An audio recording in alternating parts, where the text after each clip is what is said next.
Feel like as A parent എന്നുള്ള രൂപത്തിൽ ഇപ്പോ ഒത്തിരി ഒരു പ്രൗഡായ ഒരു നിമിഷമാണ്. അതുപോലെ തന്നെ ഒത്തിരി സന്തോഷം എല്ലാം കൂടെ കൂടി മിക്സ് ചെയ്തിട്ടുള്ളൊരു ഇമോഷനാണ്. ഇമോഷനാണ്. എന്താ ചോദിക്കാന്ന് ശരിക്കും പറഞ്ഞാൽ എനിക്ക് അറിയില്ല. എന്താ പറയണ്ടെന്ന് എനിക്ക് പറഞ്ഞില്ല. എപ്പോഴെങ്കിലും മക്കൾ ആരെങ്കിലും ഒരാൾ ഡോക്ടർ ആവുന്നൊക്കെ ഇതിന് മുന്നേ എപ്പോഴും ചിന്തിച്ചിട്ടുണ്ടായിരുന്നു? ഇല്ല, എനിക്ക് അത്രത്തോളം ഉണ്ടായില്ല. ഇപ്പോൾ ഡോണയുടെ ഫാദർ ഡോക്ടറാണല്ലോ. അപ്പോൾ ഹസ്ബൻഡിനായിരുന്നു കൂടുതലും. ഒരാളെങ്കിലും 3 കുട്ടികളാണുള്ളത്. ഒരാൾ ഈ ഒരു പ്രൊഫഷനിൽ വേണം എന്നുള്ളത് ഒരു ഭയങ്കര ഇഷ്ടമുണ്ടായിരുന്നു. അതിനായിട്ട് അവരെ അങ്ങനെ ഫോഴ്സ് ചെയ്യുക അങ്ങനെയൊന്നും ചെയ്തിട്ടില്ല. അവർക്കും കൂടെ ഇഷ്ടമുണ്ടെങ്കിൽ ആ ഒരു പ്രൊഫഷനിലേക്ക് വരാൻ വേണ്ടിയിട്ട്. ഒരാളാവുന്ന അത് ഡോണയാവുന്നത് നിങ്ങൾ എങ്ങനെ വിചാരിച്ചു? അതല്ല, പ്ലസ് ടു കഴിഞ്ഞ സമയത്ത് അതുവരെ അവള് +1 +2 ഒന്നും ഡോക്ടർ ആവണം അങ്ങനെയുള്ള ആ ഒരു ഇതൊന്നുമില്ല. അതൊരു നല്ലോണം പഠിക്കുക എന്നുള്ള ഒരു രീതി മാത്രമേ മുന്നോട്ട് കൊണ്ടുപോയിരുന്നുള്ളൂ. അപ്പോൾ അത് കഴിഞ്ഞപ്പോൾ 1 ഇയർ നീറ്റ് ചെയ്യാം, നീറ്റ് ചെയ്ത് നോക്കാം, ചെയ്തിട്ട് കിട്ടുവാണെങ്കിൽ അതൊരു ഗവൺമെൻറ് സീറ്റ് ആണെങ്കിൽ മാത്രമേ പഠിക്കത്തുള്ളൂ എന്നുള്ളൊരു തീരുമാനം അന്ന് എടുത്തിരുന്നു. അപ്പോൾ അങ്ങനെയാണെങ്കിൽ 1 വർഷം നീറ്റ് ചെയ്യാം, അത് ചെയ്ത് നോക്കാം എന്നുള്ള രീതിയിൽ വന്നു. ഞങ്ങളും അങ്ങനെ ഭയങ്കരമായിട്ട് ഫോഴ്സ് ചെയ്തില്ല, പോയി നോക്ക്. ഈ ഡോക്ടർ ജേർണി ഭയങ്കര ടഫാണ്. അതായത് as A profession doctor profession ഭയങ്കര ബുദ്ധിമുട്ടാണ്, വളരെ വർക്ക് ലോഡ് ഉണ്ട്, ഹെക്ടിക് ഉണ്ട് എന്നൊക്കെ പറയുന്നുണ്ട്. നിങ്ങളെ സംബന്ധിച്ചിട്ട് മേ ബി അത് നിങ്ങളുടെ പപ്പ ഡയറക്റ്റ്ലി അത് അങ്ങനെ അത് എന്താ പറയാ എൻജോയ് ചെയ്യാന്നല്ല, അത് എക്സ്പീരിയൻസ് ചെയ്തുകൊണ്ടിരിക്കുന്ന ഒരാൾ. അങ്ങനെ നിൽക്കുന്ന ഒരാള് മോളെ ഡോക്ടറാക്കാൻ വിടുവോ? എന്താ തോന്നുന്നു? ഭയങ്കര ഇഷ്ടമാണ്. ഇപ്പൊ പറയുവാണെങ്കിൽ എത്രത്തോളം പാഷനേറ്റ് ആണ് പപ്പ? ഫസ്റ്റ് ഞങ്ങളെ ഫാമിലിയെക്കാളും ഫസ്റ്റ് പ്രൊഫഷനാണ്, സെക്കൻഡേ ഞങ്ങൾ വരുന്നുള്ളൂ.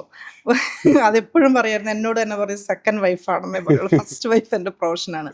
അത് എത്ര ടയേർഡായി വന്നു കഴിഞ്ഞാലും ഏത് സമയമുള്ള ഒരു പേഷ്യൻ്റ് ഇന്നലെ ഒരു ഫ്രാക്ചറായിട്ട്, ഓർത്തോപെഡിഷനാണ്, ഒരു ഫ്രാക്ചറായിട്ട് ഒരു പേഷ്യൻ്റ് വന്നു എന്ന് പറഞ്ഞാൽ എവിടെ നിന്നാണ് എനർജി വരുന്നതെന്ന് ഞാൻ കണ്ടിട്ടില്ല. എത്ര ടയേർഡായി വന്നാലും ആൾ പോകുന്നു, ആ പേഷ്യൻറ്റിനെ റെഡി ആക്കാതെ വരില്ല. ആ പേഷ്യൻ്റ് സർജറി, അതായത് ആ പേഷ്യൻ്റ് നടന്നു പോകുന്നതാണ് ഏറ്റവും ഹാപ്പിനെസ് ആയിട്ട് ഞങ്ങൾ കണ്ടിട്ടുള്ളത്. അപ്പോൾ എനിക്കൊരു ആ സമയങ്ങളിലൊക്കെ എനിക്ക് ഭയങ്കര പ്രൗഡായിട്ട് തോന്നിയിട്ടുണ്ട്. ഹസ്ബൻഡിൻ്റെ ആ പ്രൊഫഷനുള്ള ഡെഡിക്കേഷനും കാര്യങ്ങളൊക്കെ കണ്ടപ്പോൾ എനിക്ക് ഭയങ്കര പ്രൗഡാണ്. മാഷാഅള്ളാ, എന്താ പറയുക, ഇതുവരെ ചെയ്ത ഒരു കേസും മോശമായിട്ടില്ല. ഇന്നും എന്താ പറയുക, പേഷ്യൻസിൻ്റെ ആ ഒരു പ്രാർത്ഥന കാര്യങ്ങൾ എല്ലാം ഉണ്ട്. അതുകൊണ്ടായിരിക്കും ഇന്ന് വരെ ഒരു കേസിൽ പോലും മൈന്യൂട്ടായിട്ടുള്ള പോലും ഒരു. സോഷ്യൽ മീഡിയയിലൊക്കെ ഇങ്ങനെ ഒരുപാട് കമന്റ് ഒക്കെ വരും, ഡോക്ടർ ആവണ്ട, ഡോക്ടറായ ഫാമിലി ലൈഫ് ഉണ്ടാവില്ല, ഭയങ്കര ഹെക്ടിക് ആണ് എന്നൊക്കെ. കുറേ ശരിയാണ് സാറേ. നമ്മളിപ്പോൾ നമുക്ക് ഫസ്റ്റ് നമ്മുടെ പ്രൊഫഷനോടായിരിക്കണം നമ്മൾ ഉണ്ടാവുന്നത്. ചിലപ്പോൾ നമ്മളിപ്പോൾ ഒരു കല്യാണത്തിന് പോകാനോ അല്ലെങ്കിൽ മറ്റൊരു ഷോപ്പിങ്ങിനോ പോകാനോ ഫാമിലിയുടെ കൂടെ സ്പെൻഡ് ചെയ്യുന്ന സമയത്തായിരിക്കും നമുക്കൊരു എമർജൻസി കേസ് വരുന്നത്. അപ്പം നമ്മൾ അതൊക്കെ മാറ്റി വെക്കേണ്ടി വരും. അതെല്ലാം മോളോട് ആദ്യം ഓവറോൾ ഇത് കമ്പയർ ചെയ്യുമ്പോഴേ, അതായത് ഈ ഫാമിലിയോടൊപ്പം സ്പെൻഡ് ചെയ്യുന്ന ടൈം അല്ലെങ്കിൽ കുട്ടികൾക്ക് വേണ്ടി സ്പെൻഡ് ചെയ്യുന്ന ടൈം, പ്രൊഫഷന് വേണ്ടി സ്പെൻഡ് ചെയ്യുന്ന ടൈം എല്ലാം കൂടി കമ്പയർ ചെയ്ത് നോക്കുമ്പോൾ മൊത്തത്തിൽ നിങ്ങളുടെ ഒരു ജീവിതമൊക്കെ എങ്ങനെയാണ്? ഞങ്ങൾ അങ്ങനെ ഒരു മൊത്തത്തിൽ ഹസ്ബൻഡിനെ കിട്ടായികയോ അങ്ങനെ ഒന്നും ഞങ്ങൾക്ക് വന്നിട്ടില്ല. പക്ഷെ ആ സമയം അവരതിലാണെങ്കിൽ ഞങ്ങൾ അതിനെ അഡ്ജസ്റ്റ് ചെയ്യാൻ ഞങ്ങൾ റെഡിയാണ്. കാണുന്നുണ്ട് ഞങ്ങൾക്ക്. അല്ല, ഫസ്റ്റ് ഞാനും ആണെങ്കിലും എനിക്ക് ആ പേഷ്യൻ്റ് ഹാപ്പി ആവണം, അത്രേ ഞാനും അങ്ങനെ കരുതുന്നുള്ളൂ. അല്ലാതെ എൻ്റെ കൂടെ വന്നില്ല, അല്ലെങ്കിൽ മക്കളുടെ കൂടെ സ്പെൻഡ് ചെയ്തില്ല, അങ്ങനെയൊന്നും ഞങ്ങൾ കരുതാറില്ല. അത് ഞങ്ങളും അതിലേക്ക് തന്നെ അങ്ങനെ ആയി മാറുന്നുണ്ട്. അതാണ് ഞങ്ങളും കൂടുതലും ഞങ്ങളുടെ സാറ്റിസ്ഫാക്ഷൻ. ഇതിനെപ്പറ്റി കൂടുതൽ ചോദിക്കുന്നതിന്റെ കാര്യം എന്താണെന്ന് വെച്ചാൽ, ഇപ്പൊ സോഷ്യൽ മീഡിയയിൽ തന്നെ ഒരുപാട് കാര്യങ്ങൾ വരുന്നുണ്ട്. ഡോക്ടർ ആയി കഴിഞ്ഞാൽ ജോലിയില്ല, ശമ്പളമില്ല, ഭയങ്കര പണിയാണ്, കഷ്ടപ്പാടാണ്, എല്ലാം ഉണ്ട്. ഇപ്പൊ നമ്മൾ ഈ പുറമേ നിന്ന് കാണുന്ന ഒരു ഫെയിം മാത്രമല്ല അതിനകത്ത് വരുന്നത്. നമ്മൾ അതിൽ കഴിഞ്ഞാലും നല്ലോണം ഹാർഡ് വർക്ക് ചെയ്യണം, ആ പ്രൊഫഷനെ എത്രത്തോളം സ്നേഹിക്കണം, എന്താണ് പേഷ്യൻ്റ് എന്നറിയണം, എന്താണ് ആ മനസ്സിലാക്കി തന്നെ നമ്മളത് ചെയ്യാനും എടുക്കാനും പോകണം. അല്ലാതെ നമ്മളൊരു ശരിക്കും ഒരു ഫിനാൻഷ്യലി മാത്രമുള്ള ഒരു രീതിയിലേക്ക് ഈ ഒരു ഫീൽഡിനെ നമ്മൾ കാണരുത്. എപ്പോഴും പറയുകയാണ്, എന്താ പറയുക, നമ്മൾ ശരിക്കും ഡെഡിക്കേറ്റ് ആയിരിക്കണം ആ ഒരു പ്രൊഫഷനിൽ. ഇപ്പം സാർ ഞാൻ പറയുകയാണെങ്കിൽ, നമ്മൾ ഇതിലും പഠിക്കുന്നവർ എത്രയോ പേരുണ്ടാവും, ഒരുപാട് പേരുണ്ടാവും. പക്ഷേ ഈ ഒരു മേഖലയിലേക്ക് നമ്മൾ തിരഞ്ഞെടുക്കുമ്പോൾ നമ്മളത് മനുഷ്യരുമായിട്ടുള്ള അവരുടെ ജീവനുമായിട്ടുള്ള ഒരു കാര്യമാണ്. അപ്പം നമ്മളെ എന്താ പറയുക, അവിടുന്ന് ഈ ഒരു മേഖലയിലേക്ക് തിരഞ്ഞെടുക്കുന്നുണ്ടെങ്കിൽ അതിന് പ്രാപ്തിയായവരെ മാത്രമാണ് നമ്മളെ തിരഞ്ഞെടുക്കുന്നത്. അപ്പം നമ്മൾ ആ ഒരു പ്രൊഫഷൻ അങ്ങനെ തന്നെ കൊണ്ടുപോകാൻ നമ്മൾ ലൈഫ് ലോങ് അത് ചെറുപ്പം മുതൽ തന്നെ ഡോണയും സിബ്ലിങ്സും ആൾക്കാരൊക്കെ ഇതൊക്കെ കേട്ട് വളർന്നൊക്കെ ഞങ്ങൾ ഇപ്പൊ അങ്ങനെ വീട്ടിൽ വന്നാൽ അതിനെ പറ്റി ഇവരോട് പറഞ്ഞു കൊടുക്കും കാര്യങ്ങളൊക്കെ. ഞങ്ങളിപ്പോ എന്ന് വന്നാലും വീട്ടിൽ പെട്ടെന്ന് പ്രൊഫഷണലി ആയിരിക്കില്ല. ഇപ്പൊ ഒരു സർജറി ഉണ്ടെങ്കിൽ ഈ ഒരു കേസ് എത്രത്തോളം ചെയ്ത് എക്സ്പീരിയൻസ്ഡ് ആണെങ്കിലും വീണ്ടും അതിനന്ന് നെക്സ്റ്റ് ഡേ കേസിനാണെങ്കിൽ ഇവിടുന്ന് പ്രിപ്പയർ ആകുവാണ്, വീട്ടിൽ വായിക്കും, എല്ലാം കാണലും പിന്നെ അപ്ഡേറ്റ് ആണ്. കാര്യങ്ങൾ ഇപ്പം സൗദിയിലാണ് വർക്ക് ചെയ്യുന്നത്. പക്ഷെ ഓരോ ദിവസങ്ങളും നമ്മളിപ്പോ സ്റ്റുഡൻസിനോടൊക്കെ നമ്മളിപ്പോഴും പറയാറുണ്ട്, നമ്മൾ എത്ര പഠിച്ച ചാപ്റ്റർ ആണെങ്കിലും പിറ്റേ ദിവസം പരീക്ഷ ഉണ്ടെങ്കിൽ പഠിച്ചിട്ട് വേണം പോകാനൊക്കെ. ഞാൻ യൂട്യൂബിലൊക്കെ വീഡിയോ അപ്പൊ ഞങ്ങൾ വെറുതെ കളിയാക്കാൻ പറയും, അപ്പൊ യൂട്യൂബ് കാണുന്നില്ല, ഇത് അടുത്ത ദിവസം സർജറി ഉണ്ടെങ്കിൽ യൂട്യൂബ് കാണുന്നില്ല ചോദിക്കും. പക്ഷെ അത്രയും എല്ലാം വായിക്കുമ്പോൾ ഭയങ്കര എക്സൈറ്റഡ്. സർജറിന്റെ കാര്യത്തിൽ പപ്പ ഭയങ്കര എക്സൈറ്റഡ് ആണ്. പപ്പയ്ക്ക് അത് ചെയ്യാനും ഭയങ്കര ഇഷ്ടമാണ്. നമുക്ക് കാണുമ്പോൾ തന്നെ നമുക്ക് തോന്നുന്നു ഇത്ര ഡെഡിക്കേഷൻ ഉണ്ടല്ലോ പപ്പയ്ക്ക് എന്നുള്ള ഒരു ഇതുണ്ട്. അത് ഞാൻ ചോദിക്കുകയാണ്, തിരിച്ചു തന്നെ ഡോണയോട് തന്നെ ചോദിക്കാം. ഇപ്പൊ ഡോക്ടർ ആണെങ്കിൽ ലൈഫ് ലോങ് പഠിക്കേണ്ടി വരും എന്നൊക്കെ പറയുന്നത് ആൾക്കാർ നെഗറ്റീവ് ഇമോഷനിലാണ് പറയാറുള്ളത്. എനിക്ക് എന്താ തോന്നിയിട്ടുള്ളതൊക്കെ? എനിക്ക് വേറെ ലൈഫില് വേറെ ഒന്നും ചെയ്യാനില്ല. പ്രത്യേകിച്ച് എനിക്ക് ഇങ്ങനെ എന്തെങ്കിലുമൊക്കെ വേണം, നമുക്കൊന്ന് ഡിസിപ്ലിൻഡ് ആയി കൊണ്ടുപോകാനും. പിന്നെ ഞാൻ പപ്പനെ കണ്ടത്തോടത്തോളം ഇത് ഇഷ്ടത്തോടെ ചെയ്യുകയാണെങ്കിൽ നമുക്ക് അങ്ങനെ ഒരു തോന്നൽ ഉണ്ടാവും തോന്നില്ല. പഠിച്ച സംഭവം തന്നെ നമ്മൾ പിന്നെ ഇൻട്രസ്റ്റിംഗ് സംഭവമാണല്ലോ പഠിക്കാൻ പോകുന്നത്. സോ മനസ്സിലെ ഈ കേരള റാങ്ക് ഒക്കെ കിട്ടിക്കഴിയുമ്പോഴേ ചില ആൾക്കാരൊക്കെ ചോദിക്കും കേരള റാങ്ക് കൊണ്ടൊന്നും ഒന്നും ആവില്ല എന്ന് പറയാം. പക്ഷെ നിങ്ങളൊരു 10ാം റാങ്കാരന്റെ ഫാമിലി ആണെന്ന് പറയാനുള്ള ഒരു പവർ കാണിക്കുന്നുണ്ട് എന്നുള്ളതാണ്. പി ജിയും കാലിക്കറ്റ് തന്നെ കിട്ടിയിട്ടുണ്ടായിരുന്നു. പി ജിക്കും കിട്ടിയിരുന്നു, കാലിക്കറ്റ് തന്നെയായിരുന്നു കിട്ടിയത്. അപ്പോൾ ആ സമയത്ത് കാലിക്കറ്റും കിട്ടി, അലിഗറിലും കിട്ടിയിട്ടുണ്ടായിരുന്നു. അന്നേരം സംബന്ധിച്ച് പുള്ളി നോക്കുമ്പോൾ സ്റ്റൈഫൻഡ് ഇവിടത്തേക്കാളും കൂടുതൽ അലിഗറിലാണ്. പിന്നെ ഒരു ഇതിന് ലാംഗ്വേജ് പഠിക്കുക. ആ ഒരു കാലഘട്ടത്തിൽ നമുക്ക് നമ്മുടെ നാട്ടിൽ നിന്ന് ലാംഗ്വേജ് ഒന്നും ഇവിടെ നിന്ന് കാലിക്കറ്റിൽ നിന്ന് UG കഴിഞ്ഞ് PG ഇവിടെ ജോയിൻ ചെയ്തിട്ട് പിന്നെ അലിഗറിലേക്ക് പോയിരുന്നു. ഡിപ്ലോമയ്ക്ക് കയറിയിരുന്നു, ട്രിവാൻഡ്രം മെഡിക്കൽ കോളേജിൽ കയറിയിട്ടുണ്ടായിരുന്നു. അവിടെ നിന്നാണ് പിന്നെ PG കിട്ടുന്നത്. അപ്പോൾ ഇവിടെ കിട്ടി നേരെ വന്നിട്ട് അലിഗറിലേക്കാണ് എടുത്തത്. അപ്പോൾ അതിൽ മെയിനായിട്ട് എടുത്തത് നമുക്ക് ലാംഗ്വേജ് പഠിക്കാം. പിന്നെ ഒരു ചെറിയൊരിതിൽ ആ സമയത്ത് നോക്കുമ്പോൾ സ്റ്റൈഫൻഡ് നമ്മൾ കാലിക്കറ്റിനേക്കാളും കൂടുതലുമായിരുന്നു. എല്ലാം സ്കോളർഷിപ്പോട് കൂടി തന്നെയാണ് പഠിച്ചിറങ്ങിയതൊക്കെ. അങ്ങനത്തെ ഒരു ഫാമിലിയിൽ നിന്ന് മോളെ വിടുമ്പോൾ പക്ഷെ അങ്ങനെയൊക്കെ ആണെങ്കിൽ അതൊരു വലിയ ഫെയിമായിട്ടോ ഭയങ്കര സംഭവമായിട്ടോ അങ്ങനെയൊന്നും വീട്ടിൽ അങ്ങനെ ഞങ്ങൾ കണ്ടിട്ടുമില്ല. ഹസ്ബൻഡ് ആ ഒരു രീതിയിൽ അങ്ങനെ പോയിട്ടുമില്ല, ഒന്നുമില്ല. ആള് ഇന്നും ഒരു സാധാ സിമ്പിളായിട്ടാണ് മോളെ ആ ഒരു പ്രൊഫഷനിലേക്ക് കയറ്റി വിടുമ്പോൾ. അതിപ്പോ ബേസിക്കലി ഇത് എൻട്രൻസ് ആണല്ലോ, എക്സാമിന് അങ്ങനെ തന്നെ വിളിക്കുക, എൻട്രൻസ് എന്നാ വിളിക്കുക, കയറുന്നേ ഉള്ളൂ, വാതിലെത്തിയിട്ടേ ഉള്ളൂ എന്നുള്ളതാണ്. എന്തായിരിക്കും നിങ്ങളുടെ ഒരു ഫീലിംഗ് എന്താ പേരൻസ് എന്നുള്ളൊരു? ഞാൻ പറയുകയാണെങ്കിൽ പപ്പയെ പോലെ തന്നെ അക്കാദമിക്കലി പപ്പയുടെ അതേ റൂൾസ് ഫോളോ ചെയ്യുവാണെങ്കിൽ ആ ഒരു കരിയറിൽ നല്ല രീതിയിൽ ശോഭിക്കാൻ പറ്റും. അപ്പോൾ അവൾ ഏകദേശം വീട്ടിൽ നിന്ന് കണ്ടിട്ടുണ്ടല്ലോ പപ്പയുടെ രീതികൾ കാര്യങ്ങളും എല്ലാം അവൾ കണ്ട് മനസ്സിലാക്കി വരും. ഇപ്പോൾ ഇവിടെ നിന്നാണെങ്കിൽ ഒരു കോളിങ് വരുമ്പോൾ നമുക്ക് ഇവളുടെ കോളിംഗ് ഡേയിലൊന്നും പപ്പയെ കാണാറേ ഇല്ല. പപ്പ ഡ്യൂട്ടിയിലായിരിക്കും ഉണ്ടാവുന്നത്. അപ്പം ഞാൻ മാത്രമേ സംസാരിക്കാറുള്ളൂ. പപ്പയോടൊന്ന് അന്വേഷണം പറയണേന്ന് പറയും. പപ്പ ഇങ്ങനെ പൂതിയായിട്ട് മോളെ കാണുന്നില്ല, ആ വിഷമോ എല്ലാം ഉണ്ടായിരുന്നു. അത് വിചാരിക്കുന്നു തീർച്ചയായും സമയത്ത് പറയും. ഇപ്പൊ എന്നോട് ഞാൻ പറഞ്ഞിരുന്നു ഇന്റർവ്യൂ എടുക്കാന്ന് പറഞ്ഞു പപ്പയുടെ ഏറ്റവും വലിയൊരു പാഷൻ ആയിരുന്നു അത്. വിളിച്ചാ കിട്ടോ? ഹലോ, ഞാൻ ഇങ്ങനെ കേട്ടിട്ടേ ഉള്ളൂ, കുറെ നാളായിട്ട് ഇങ്ങനെ കേൾക്കണതാ. നമ്മളെ കോളേജ് പഴയ സീനിയർ, ഞാൻ 57th ബാച്ചാണിത്, 30th ആണ്. ഞങ്ങളിപ്പോ ഇത്തവണ 70th ബാച്ചിന് അഡ്മിഷനെ കൊടുത്തോണ്ടിരിക്കുക അവിടെ. വളരെ സീനിയറാണ്.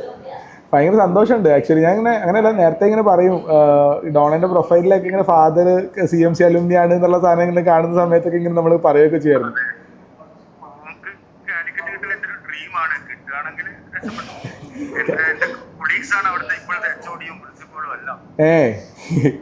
കാലിക്കറ്റ് നോക്കാം, നമുക്ക് അലോട്ട്മെന്റ് ഒക്കെ വെച്ച് നോക്കി കഴിയുമ്പോൾ വേണമെങ്കിൽ കാലിക്കറ്റിൽ കിട്ടാനുള്ള ഒരു പോസിബിലിറ്റി ഒക്കെ ഉണ്ട്. കുറച്ച് റെയർ ആണെങ്കിലും നമുക്കെന്ന് വെച്ചാൽ നമുക്കൊന്ന് ട്രൈ നോക്കാൻ വേണ്ടി വരും. ഞങ്ങള് 30th ബാച്ച് എന്ന് പറഞ്ഞാല് അന്നത്തെ CBC വാര്യർ സാറോ NSP സാറോ മക്കളാണ് ഞങ്ങളെ ക്ലാസ്സിലെ. അന്നത്തെ പ്രൊഫസേഴ്സിന്റെ മനസ്സിലായി. അപ്പൊ ആ കോച്ചിങ്ങും ഞങ്ങളെ ബാച്ചിന് ഒരു സ്പെഷ്യലായിട്ട് തന്നെ കിട്ടുന്നു. വാര്യർ സാറിന്റെ പേരൊക്കെ നമ്മളിവിടെ ഇങ്ങനെ ലെക്ചർ ഹാളിന്റെ പേരിലായിട്ട് CBC വാര്യർ ഹാളിലൊക്കെ പറഞ്ഞിട്ട് നമ്മളവിടെ കയറി ഇരുന്നിട്ടുള്ള ഒരു പരിചയം മാത്രമേ നമുക്കുള്ളൂ ആക്ച്വലി. അതെ, KGC സാറിന്റെ ഒക്കെ ക്ലിനിക്കൽ ഒരു ഡയഗ്നോസ് ഒക്കെയാണ് നമ്മളെ ഇപ്പോഴും MBBS-നൊക്കെ അല്ല MS-നൊക്കെ എനിക്ക് എന്റെ വർക്ക് മുന്നോട്ട് പോകുന്ന MBBS നോളജാണ്. എപ്പോഴും ഇങ്ങനെ പറയൂ, ഞങ്ങളിങ്ങനെ നമ്മൾ CMC എന്ന് പറയുമ്പോൾ ഭയങ്കര വികാരമാണല്ലോ ആ സാധനത്തിനകത്ത് മൊത്തത്തില്. ആ ഒരു ഇതിലാ ഞങ്ങളും വർക്ക് ചെയ്യുന്നത്. തന്നെ ഞങ്ങളിപ്പോ ഇവിടെ നിൽക്കണം, കാലിക്കറ്റ് തന്നെ നിൽക്കാനുള്ളതിന്റെ റീസൺ അത് തന്നെയാണ്.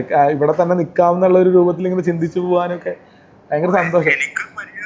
പരിഹാരം കോഴിക്കോടാണ് എന്റെ ഒരു മനസ്സിൽ. Manjeri is also okay. കാലിക്കറ്റിൽ നിന്നുള്ള പ്രൊഫസർമാർ ആൾക്കാരൊക്കെ തന്നെ ഡെപ്യൂട്ടേഷനിലൊക്കെ പോയിട്ടാണ് മഞ്ചേരി എസ്റ്റാബ്ലിഷ് ചെയ്തുകൊണ്ടിരിക്കുകയും കാര്യങ്ങൾ ചെയ്തുകൊണ്ടിരിക്കുന്നതൊക്കെ. അപ്പോൾ നമുക്ക് തന്നെ നമ്മളെയൊക്കെ പഠിപ്പിച്ച സാറുമാരിൽ ഒരു ഹാഫ് ഓഫ് ദം ഇപ്പോൾ മഞ്ചേരിയിലാണ് ഉള്ളത് ഇപ്പോൾ നിലവിൽ. അപ്പോൾ അതിൽ അങ്ങോട്ടേക്ക് എത്തിയിട്ടുണ്ട് എന്നുള്ളതാണ്. നമുക്ക് എന്തായാലും കാണാം. നിങ്ങൾ എന്തായാലും നാട്ടിൽ വരുമ്പോൾ നമുക്ക് ഒരു നേരിട്ട് മീറ്റ് ചെയ്യാന്നുള്ള രൂപത്തിന് വിചാരിക്കാം. മാഷാഅല്ലാ എന്റെ ഒരു ഡ്രീം ശരിയാക്കി തന്നു. കൺഗ്രാറ്റ്സ്. അയ്യോ, അതിന്റെ കൂടെ ടോപ്പൊക്കെ നല്ലൊരു റോൾ ഉണ്ട് കേട്ടോ. ടോപ്പൊക്കെ നല്ലൊരു റോൾ ഉണ്ട്. Thank you so much. അപ്പോൾ അവളെന്തായാലും ഇങ്ങനെ പറയുന്നുണ്ട്, അവള് ഭയങ്കര ബോൾഡാണ് കേട്ടോ. എനിക്ക് തോന്നുന്നത് വെച്ചാൽ നിങ്ങളിങ്ങനെ സർജന്മാരുടെ മക്കൾക്കൊക്കെയാണ് ആ ബോൾഡ്നെസ് കിട്ടാന്ന് എനിക്ക് തോന്നുന്നത്. അത് അതിൻ്റെതായിട്ടുള്ള എന്റെ ക്യാരക്ടറാ പൊട്ടത്തിയ. ശരി sir, thank you so much. കാണാം. ഞാൻ ഇങ്ങനെ ചോദിക്കുകയാണെ, ഒരു പേരന്റിങ്, നീറ്റ് ആസ്പിരന്റിനെ പേരന്റ് ചെയ്യുക എന്നുള്ളത് എത്രത്തോളം ഡിഫിക്കൽട്ട് ആയിട്ടുള്ള ജോബാണ്, അല്ലെങ്കിൽ എങ്ങനെയത്? അല്ല, എനിക്കങ്ങനെ ഭയങ്കര ബുദ്ധിമുട്ടായിട്ടൊന്നും തോന്നിയിട്ടില്ല. അത് ചിലപ്പോൾ ഇവളെന്നെ ഈസി ആക്കിയത് കൊണ്ടായിരിക്കാം. എനിക്കിവളെ ഞാൻ സൗദിയിലായതുകൊണ്ട് എനിക്കിവളെ കാണാൻ പറ്റുന്നില്ല, ഒരു വിസിറ്റിംഗ് ഡേയിൽ വരാൻ പറ്റുന്നില്ല എന്നുള്ള സങ്കടമൊക്കെ ഉണ്ടായിരുന്നുള്ളൂ. പക്ഷെ വിളിച്ച് കോളിംഗ് ഡേയിൽ വിളിച്ചു കഴിഞ്ഞാലും ഇവിടുത്തെ ഒരു ബുദ്ധിമുട്ടോ പഠിക്കുന്ന ഒരു ബുദ്ധിമുട്ടൊന്നുമില്ല. ഞങ്ങൾ വീട്ടിലത്തെ സന്തോഷങ്ങൾ, അവിടുത്തെ സന്തോഷം പറയുന്നു. ഞാൻ ഇവളുടെ ഇപ്പോൾ പ്രത്യേകിച്ച് ഇവൾക്കൊന്നും പറയില്ല പഠിക്കുന്ന മാർക്കിന്. ഞാനങ്ങനെ മാർക്കിനെ പറ്റി കൂടുതലായിട്ട് അങ്ങനെയൊന്നും വലിയ കാര്യമായിട്ട് കൂടുതലാണോ കുറവാണോ എന്താ കുറഞ്ഞേ അങ്ങനെയൊന്നും ചോദിക്കാറില്ല. അവളത് പീരീഡില് പർട്ടിക്കുലർ പോയിന്റിൽ ഡൗൺ ആയിട്ടൊക്കെ തോന്നിയിട്ടുണ്ടായിരുന്നോ? ഉണ്ടോ? അങ്ങനെ അങ്ങനെയല്ല, വീട്ടിലേക്കൊക്കെ എത്തുന്ന രൂപത്തിൽ ഡോണൊക്കെ സങ്കടം ഉണ്ട്. ഇല്ല വരൂല എന്ന് പറഞ്ഞിരുന്നു, വരത്തില്ല എന്ന് പറഞ്ഞിരുന്നു. ഇല്ല, അങ്ങനെ വരത്തേ ഇല്ല എന്ന് പറഞ്ഞു. ഞാൻ ചോദിച്ചിരുന്നു, ഞാൻ അവിടെയാണെങ്കിൽ നിനക്കെന്നാ പറ്റുന്നില്ലെങ്കിൽ ഇങ്ങനെ ആദ്യം കുറച്ച് ഹെൽത്ത് ഇഷ്യൂസ് ഒക്കെ ഉണ്ടായിട്ടുണ്ടായിരുന്നു. അപ്പോൾ അതിനെയൊക്കെ ഓവർകം ചെയ്തുകൊണ്ട് അവിടെ തന്നെ നിന്നിരുന്നു. മെഡിസിൻ വാങ്ങിക്കണമെങ്കിൽ ഒറ്റയ്ക്ക് പോയിക്കോളാൻ പറയും, ആൾ ഒറ്റയ്ക്ക് പോയി മരുന്നൊക്കെ മേടിച്ച് പോരും. പിന്നെ അല്ലെങ്കിൽ അവിടുന്ന് വാർഡൻ അവർ ചെയ്തു ഹെൽപ്പ് ചെയ്ത് കൊടുക്കും.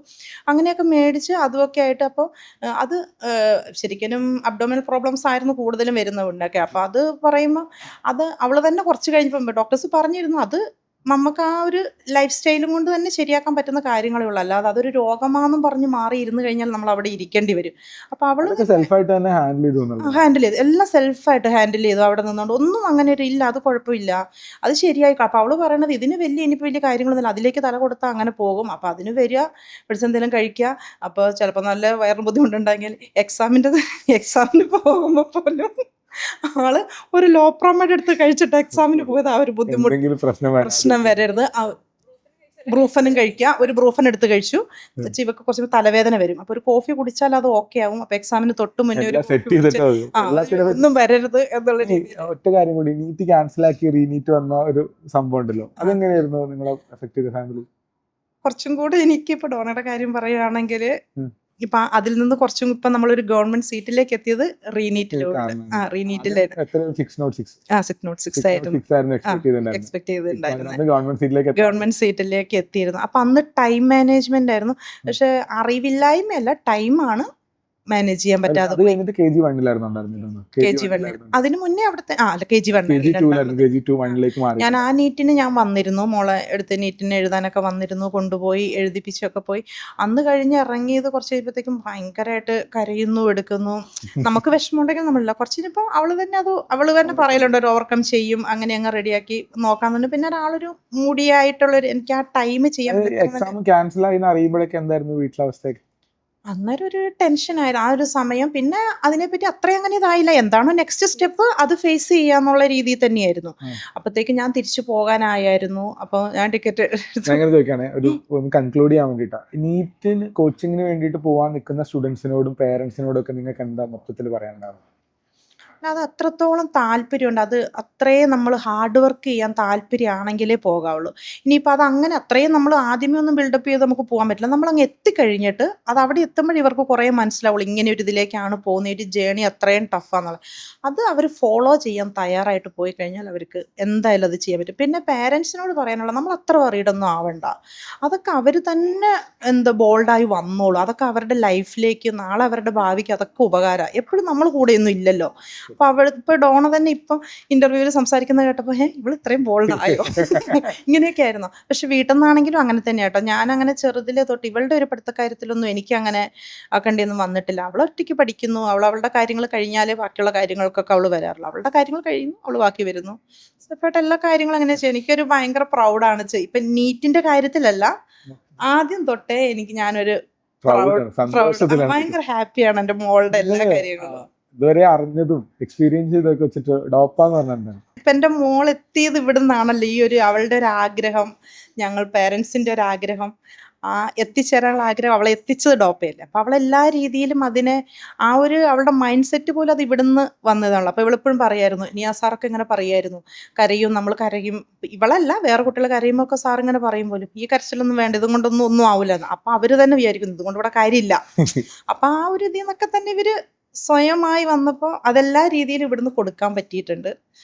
അതൊക്കെ അവരുടെ ലൈഫിലേക്ക് മുന്നോട്ടുള്ള ആ ജേണിക്കും ഒരുപാട് ഉപകാരമായി തീരും. Thank you so much.